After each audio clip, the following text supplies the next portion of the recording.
সরস্বতী পুজো উপলক্ষে চলে গেছিলাম প্রথমে আমরা আমাদের নিজেদের কলেজে। সত্যি কথা বলতে আমার শরীরটা খুব খারাপ হওয়ার আগের দিন থেকেই না করে যাচ্ছিলাম যাব না বলে, কিন্তু পুজোর দিনে বান্ধবী আমায় ফোন করে জোর করায় ওদের সাথে বেরিয়ে পড়লাম, এই ভেবে আবার কবে ওদের সাথে দেখা হবে তার কোনো ঠিক নেই। তাও বেরিয়েছিলাম, 2-3টে হবে। বেরানোর পর এতটা ভালো লাগবে, সত্যি না এসে ঘরে থাকলে অনেক কিছুই মিস করতাম। তারপর কলেজ থেকে প্রসাদ দিচ্ছিল, সেটা নিয়ে নিলাম। তারপর একটু খিদে পাচ্ছিল, তাই চলে গেছিলাম মিওমারের সোজা। সেখান থেকেই আমরা 3জনে নিয়ে নিলাম chicken sausage roll, veg manchurian পাও, ফিশ চপ, রেড ভেলভেট। তারপর সেখানে খেয়ে বেরিয়ে পড়লাম সোজা চারপাশে ঘোরার জন্য। আজ তেমন কোথাও বেরানোর প্ল্যান ছিল না, তাই থাল লেকে চলে এলাম। ওরা ছবি তুলছে, ওদের ছবি তোলা ছাড়া কোনো কাজ নেই বাইরে বেরালে।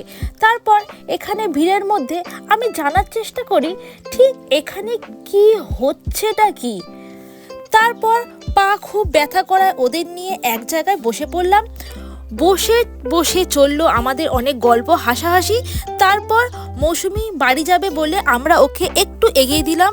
ওর বাড়ি একটু দূরের রাস্তা, অনেক জ্যাম, তাই ওকে এই মুহূর্তে ছাড়তে ইচ্ছা না করলেও ছেড়ে দিতে হলো আমাদের। কিন্তু প্রিয়াঙ্কা সুন্দরী গল্প শেষ হয় না, গল্প শেষ করে ওকে নিয়ে চলে গেলাম খাওয়ার জন্য।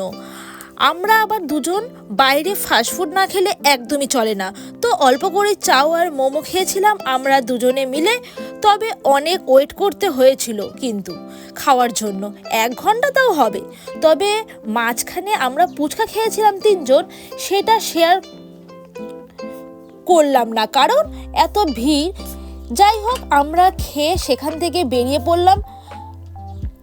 রাস্তায় এত সরস্বতী পুজোতে এত জ্যাম, ভ্যালেন্টাইন্স ডে নাকি সরস্বতী পুজো নাকি দুর্গা পুজো বোঝা মুশকিল।